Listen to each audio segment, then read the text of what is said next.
My brother, who slept with my wife, and expected me to raise their child. So I walked away. Until one DNA test revealed everything they tried to hide. I, a 32-year-old male, have been working as a park ranger for about 8 years now. It's not the most glamorous job, but I'm outdoors, it has good benefits, and I get to be away from the damn office politics that drove me crazy in my last job. I hunt, fish, know how to track animals, and can survive in the wilderness with just a knife if I have to. My dad taught me all that before he passed away when I was 19 from a heart attack while out on our annual hunting trip. I was the one who had to drag his body 2 miles back to our truck. That kind of experience changes you. It makes you grow up fast. After Dad died, I stepped up to help Mom with bills while finishing my degree in environmental science. I worked nights at this dive bar near campus, took extra shifts on weekends, and did whatever I had to do. Meanwhile, my younger brother Ryan got to keep enjoying his college experience without worrying about a damn thing. That's been the story of our lives, me doing the hard work, Ryan getting the rewards. I started as a seasonal ranger right after graduation and worked my ass off through 4 brutal winters before landing a permanent position. The pay wasn't great at first, but the work suited me. I've always been more comfortable in the woods than in the city. There's an honesty to nature that you don't find in people. Animals don't lie to you. They don't pretend to be something they're not. I met Amy at a friend's barbecue 5 years ago. She was this stunning redhead with green eyes that could stop traffic. Smart as hell, too. She worked as a pharmaceutical sales rep, making twice what I made, but she never made me feel less because of it, at least not at first. We hit it off right away. Both of us had grown up hunting and fishing and both loved the outdoors. She wasn't some prissy girl afraid to get her hands dirty. On our 3rd date, I took her camping, and she outfished me 3-1. I was impressed as hell, maybe even a little intimidated. We got married 2 years later. It was nothing fancy, just a small ceremony at this lakeside cabin I'd rented.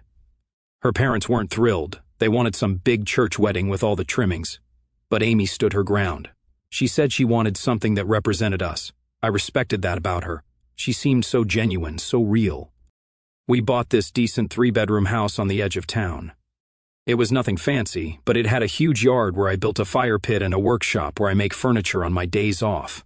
I'm not a master craftsman or anything, but I can build a solid oak table that'll last a lifetime. I made most of our furniture myself. Amy used to brag about it to her friends, how handy I was, how I could fix anything, build anything. I liked being that guy for her. For the first 2 years, things were good, really good. We hiked on weekends and took camping trips whenever we both had days off. We talked about the future, about having kids someday. Amy was climbing the corporate ladder at her pharmaceutical company, getting promotions and bigger territories. I was making steady progress at the park, handling more responsibilities and training new rangers. We were a team, building something together. Everyone thought we were the perfect couple. My mom adored Amy. My friends all said I'd outkicked my coverage with her. Then there's my younger brother Ryan, the golden child. My parents paid for his college while I worked my way through. He dropped out after 3 years anyway, but still got a brand new car for his 21st birthday.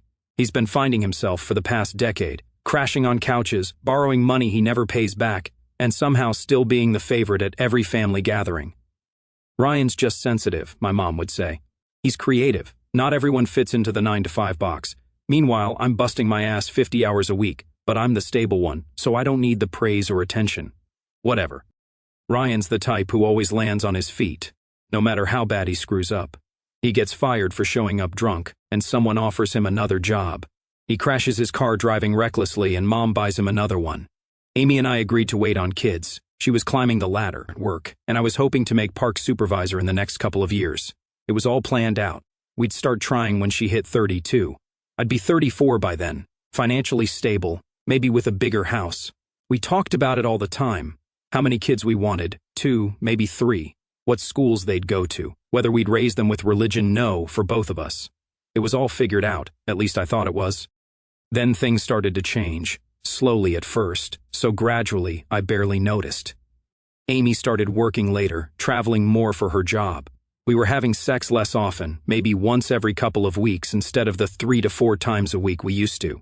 When I tried to initiate, she'd say she was too tired, had a headache, or had an early meeting. I told myself it was just the natural evolution of a relationship, the honeymoon phase wearing off. But now, looking back, I can see all the signs I missed, the sudden password on her phone, the way she'd step outside to take calls, How she'd get all dressed up for work dinners but come home smelling like cologne that wasn't mine. I was blind because I wanted to be, because the alternative was too painful to consider. It was a normal Tuesday when Amy came home with this weird energy about her. I was grilling steaks out back, nice ribeyes I'd been saving for a special occasion. There was no special occasion that night, but things had been tense between us lately, and I thought a good dinner might help. She waited until we were eating, then just blurted it out, "Jack, I'm pregnant." I froze with my fork halfway to my mouth. "Wait, what? How? You're on the pill." "I know," she said. "It must have failed. Isn't it amazing?" She was watching me so intently, like she was studying my reaction, not excited like you'd expect, more calculating. "Yeah, amazing," I said, trying to process. "How far along?" "About 8 weeks, according to the doctor. I took a test last week but wanted to confirm before telling you." She reached across the table for my hand. "Aren't you happy?" I forced a smile, said all the things you're supposed to say, hugged her, told her we'd figure it out. But my mind was racing. 8 weeks. 8 weeks ago, I was on a 4-day backcountry training exercise with new rangers. I'd come home exhausted, barely able to keep my eyes open, let alone have sex. We hadn't been together for at least 2 weeks before that trip, and not for another week after. But I pushed the doubts away. The pill isn't 100% effective, right? Maybe we had been together, and I was just misremembering. Maybe it happened that night I had those 3 beers and fell asleep on the couch. I didn't want to be that paranoid husband who can't trust his wife. That night, lying in bed, things just weren't adding up.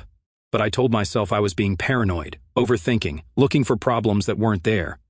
Amy had never given me a real reason not to trust her, right? So for the next couple of weeks, I played along. I started looking up cribs online and talked about converting the spare room into a nursery, all while this knot in my stomach kept getting tighter. Amy seemed different too, always on her phone, smiling at texts, taking calls in the other room. When I'd ask who it was always just work or just my mom. One night, I woke up around 2 in the morning, and she wasn't in bed. I found her in the kitchen, whispering on the phone. When she saw me, she jumped like she'd seen a ghost and quickly hung up. "Who was that?" I asked. "Just Sarah from work," she said, not meeting my eyes. "She's going through a rough patch with her husband, needed someone to talk to." At 2 in the morning? I wanted to ask but didn't. I just nodded and went back to bed, laid there staring at the ceiling while she stayed in the kitchen for another 20 minutes before coming back. Then there was the incident with Ryan. He showed up at our house unannounced one Sunday, supposedly to congratulate us on the baby news. Mom must have told him. But the way he and Amy looked at each other, there was something there I couldn't put my finger on, a familiarity that seemed new. She laughed at all his stupid jokes, touched his arm a few times. Ryan kept giving me these looks, like he knew something I didn't. Ryan had always been the charming one, the good-looking one. While I'm built more like our dad, solid, stocky, strong, Ryan got our mom's leaner frame, her green eyes, that thick red hair that women seem to love. He'd always had an easy time with girls, even back in high school when I was struggling with acne and braces. He stayed for dinner, told stories about his latest business venture, some app idea he was developing but never seemed to make any progress on. The whole time, Amy was hanging on his every word, like he was the most fascinating man alive. This, from the woman who usually rolled her eyes at his get-rich-quick schemes. After he left, I asked Amy, what was that all about? What was what about? She said, not meeting my eyes. You and Ryan. You guys seemed, I don't know, weird. She rolled her eyes. Don't be ridiculous, Jack. He's your brother. I was just being nice. Besides, he's excited about becoming an uncle. I let it go, but the seed was planted, and over the next few weeks it grew.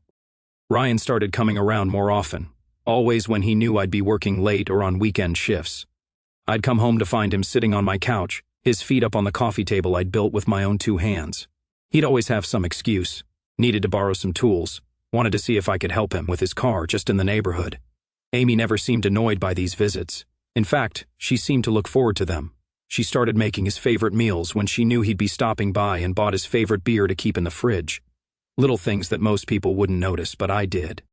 Still, I kept my suspicions to myself. I didn't want to be that insecure guy accusing his pregnant wife of what, exactly? Being friendly with my brother? It sounded crazy, even in my head. So, I stayed quiet, watched, and waited. A few days later, I was getting ready to head out for my shift when I realized I'd forgotten my lunch in the fridge. Amy had made me this big breakfast that morning. Pancakes, bacon, the works. Not something she usually did on a weekday. Now, I wonder if it was guilt making her do that. I came back inside quietly. Amy was in the shower, so she didn't hear me. Her phone was on the counter, and it buzzed with a text. I've never been the type to snoop, but the preview caught my eye. It was from Ryan. Can't wait to see you today. Jack working late again? My hands started shaking. I'd never gone through Amy's phone before, never felt the need to. We'd always had this trust between us, or at least I thought we did. But in that moment, something in me just snapped. I picked up her phone. No password. She never needed one because I trusted her. I opened the message thread and started scrolling. He seriously has no idea the baby isn't his. What a fucking idiot. My own brother raising my kid. He's too busy being Mr. Park Ranger to notice what's happening right under his nose. Last night was amazing. Can't stop thinking about you. We need to be careful. If he ever found out, there were pictures, explicit ones, dates that lined up perfectly with when the baby must have been conceived. They'd been sleeping together for months. My brother, my fucking golden boy brother, and my wife. I scrolled back further, saw the first messages from 6 months ago. Right around the time Amy started working late more often, right around the time our sex life took a nosedive. All those business trips she took, half of them were fake. She was with Ryan. There was a message from the day she told me she was pregnant. He bought it completely. You should have seen his face, totally clueless. Ryan's response, that's my big bro, always the last to know. I felt like I was going to throw up.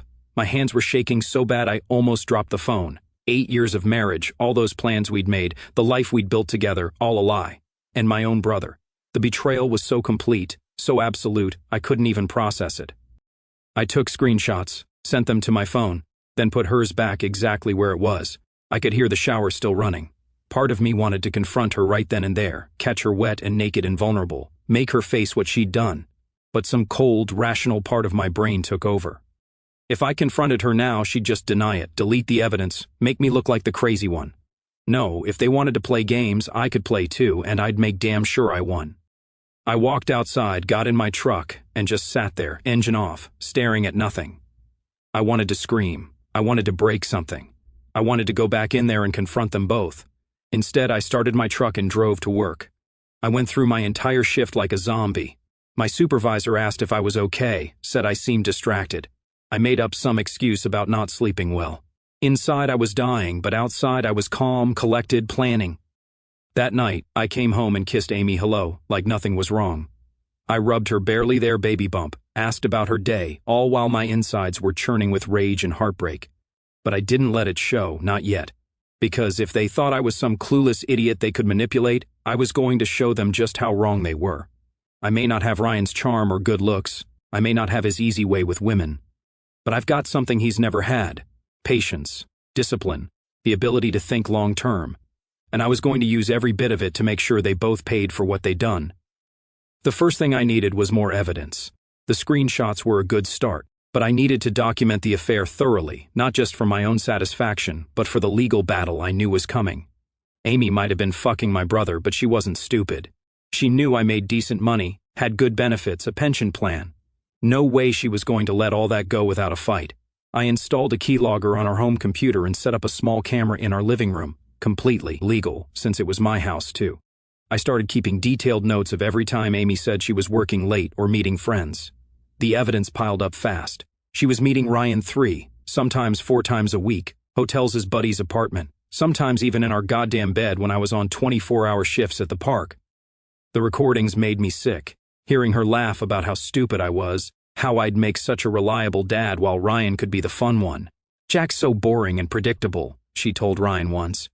But he's stable. He'll provide. You can be the exciting one. My brother just laughed. Poor Jack, always doing the right thing, always following the rules while I'm fucking his wife and making him raise my kid. They had a whole plan worked out. Amy would have the baby. I'd be the official father on the birth certificate, financially responsible for everything. Ryan would be the fun uncle who came around often. They'd keep sleeping together whenever I was at work, and I'd be none the wiser, the clueless husband raising another man's child, my own brother's child. Each new piece of evidence was like a knife in my gut. 8 years of marriage, all those camping trips, all those late-night talks about our future, had any of it been real? Had she ever loved me at all, or had I just been a meal ticket from the beginning? They thought they had it all figured out. They had no idea what was coming. But I needed more than just proof of the affair. I needed to protect myself legally.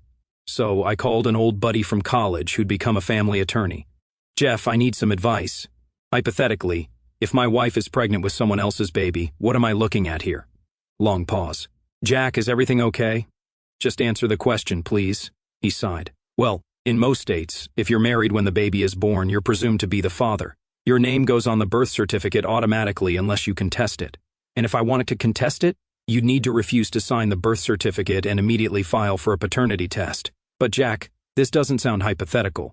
Can you meet me for a beer after work? There's something I need to show you. We met at this dive bar across town, somewhere Amy and Ryan would never go. I showed Jeff the screenshots and played him some of the recordings.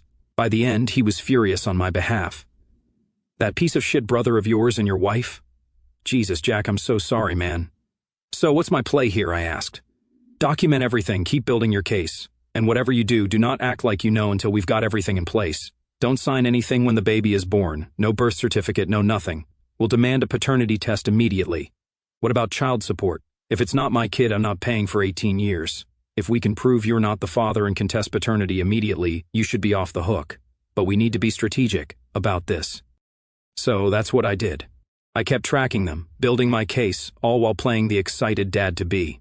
I rubbed her belly. I assembled a crib. I even invited Ryan over for dinner a few times, just to watch them squirm and exchange glances when they thought I wasn't looking.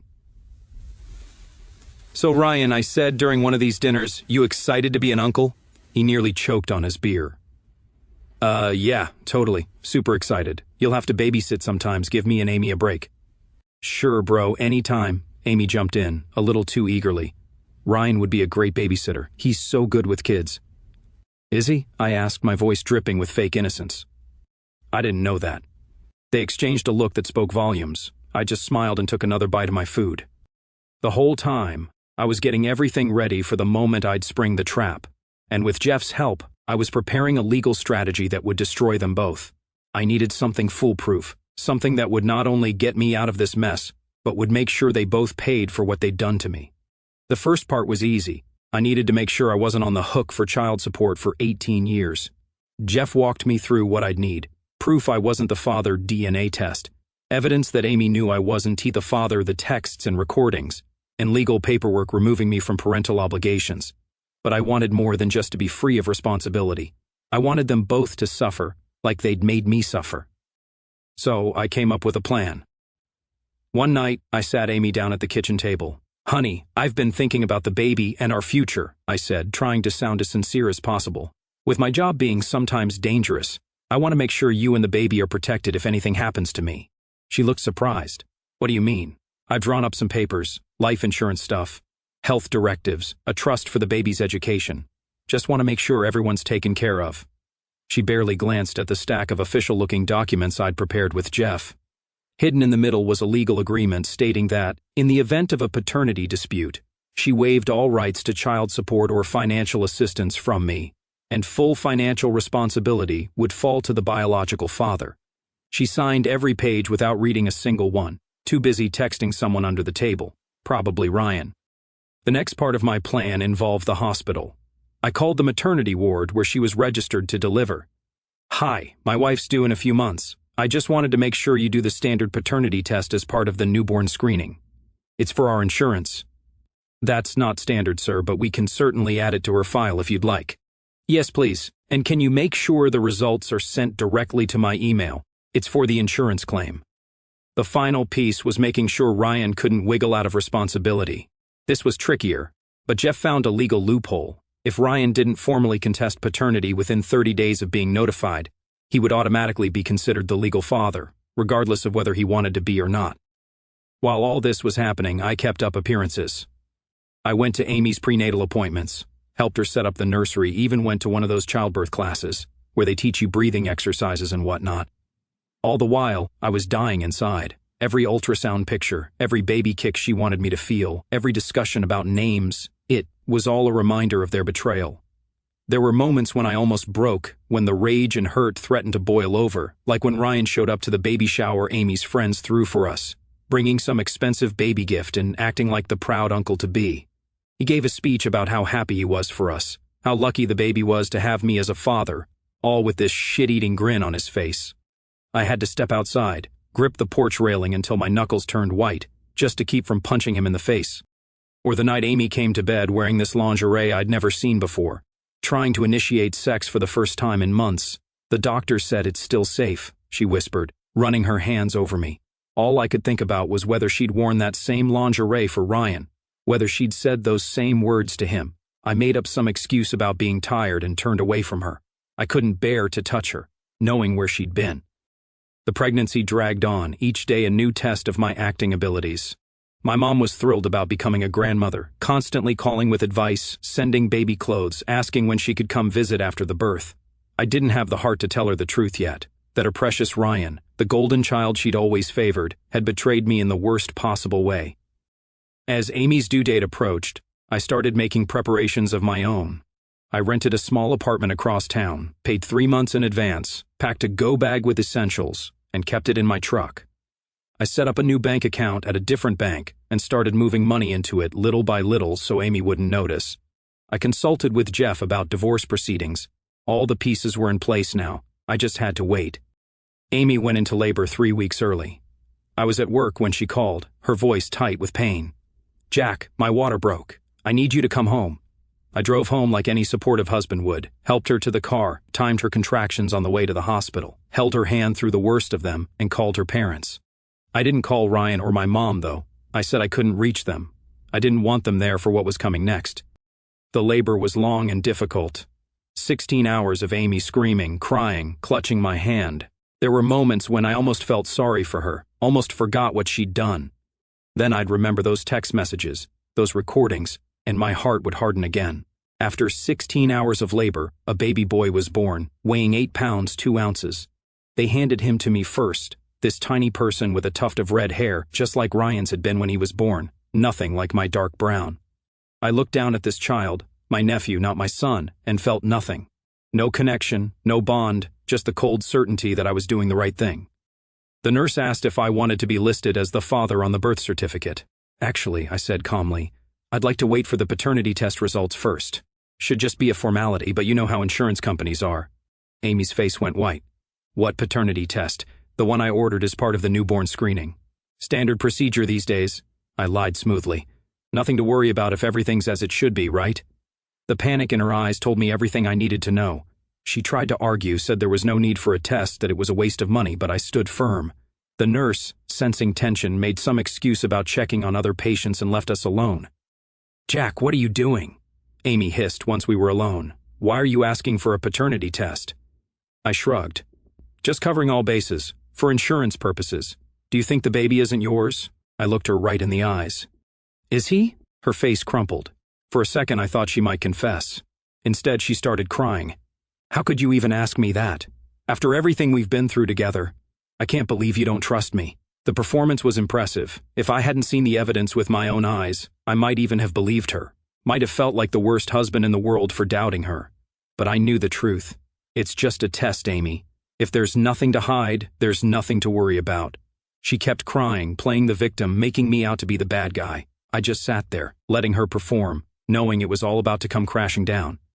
3 days later, I got the email I'd been waiting for. DNA results confirming what I already knew, 0% probability that I was the father. That night, when we got home from the hospital with the baby, I waited until Amy had finished feeding him and put him down in the crib I'd assembled. She came out to the living room, exhausted but smiling. "He's perfect, isn't he?" she said. "He looks just like his father," I replied, my voice calm. Her smile faltered. "What?"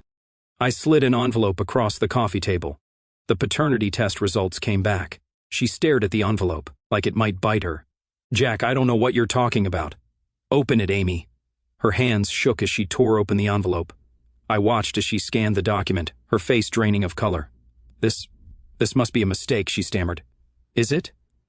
Or is the mistake thinking I was too stupid to figure out you've been fucking my brother?" Her head snapped up, eyes wide. "Jack, I can explain. Save it." I tossed a stack of papers next to the DNA results. "Remember these? You signed them a couple of months ago. Page 16 is particularly interesting. It states that in case of paternity fraud, that's what this is called, by the way, I have no financial or legal obligation to the child, and full responsibility falls to the biological father." "You tricked me," she whispered. "No, Amy, you tricked me. I just outsmarted you." Her phone rang. It was Ryan. I gestured for her to answer it and put it on speaker. Amy, what the fuck is this legal notice I just got? Ryan was shouting. It says I'm being named as the father of your baby, and I have 30 days to contest it, or I'm on the hook for child support. Ryan, calm down, she pleaded. We can figure this out. Figure what out? I never agreed to be a dad. This was your idea. You said Jack would raise it and I could just be the fun uncle. I can't afford a kid, but you said you loved me. You said once the baby was born, we could... I said a lot of things to get you in bed, Amy. Jesus Christ, I'm not paying for a kid for 18 years. My brother can deal with it. I took the phone. Actually, bro, I won't be dealing with it. DNA test proves it's not mine, and Amy signed papers saying the biological father, that's you, gets full financial responsibility. Silence. Then Jack, you knew. I know everything. The texts, the hotel rooms, the things you said about me, it's all documented, and now you get to deal with the consequences. Congrats, you're a dad. Fuck you, Jack. You can't do this to me. I'll contest it. I'll say the test is wrong. Go ahead. I've got recordings of you bragging about knocking up my wife, talking about how I'd raise your kid while you got all the fun. You really want a judge to hear that? More silence. This is fucked. I'm not paying for anything. Then you'll go to jail for failure to pay child support. Your choice. I hung up and looked at Amy, who is now sobbing on the couch. Jack, please, she begged. We can work this out. I made a mistake. The baby needs a father. He has one. His name is Ryan. I stood up and walked to the door, grabbing my pre-packed duffel bag on the way. I've already filed for divorce. My lawyer will be in touch. Jack, wait, you can't leave us. I stopped at the door and looked back at her. Watch me. The next few months were a shitstorm of epic proportions. Amy tried everything to get me back, crying, begging, threatening, sending my mom to guilt trip me, even showing up at my work. None of it worked.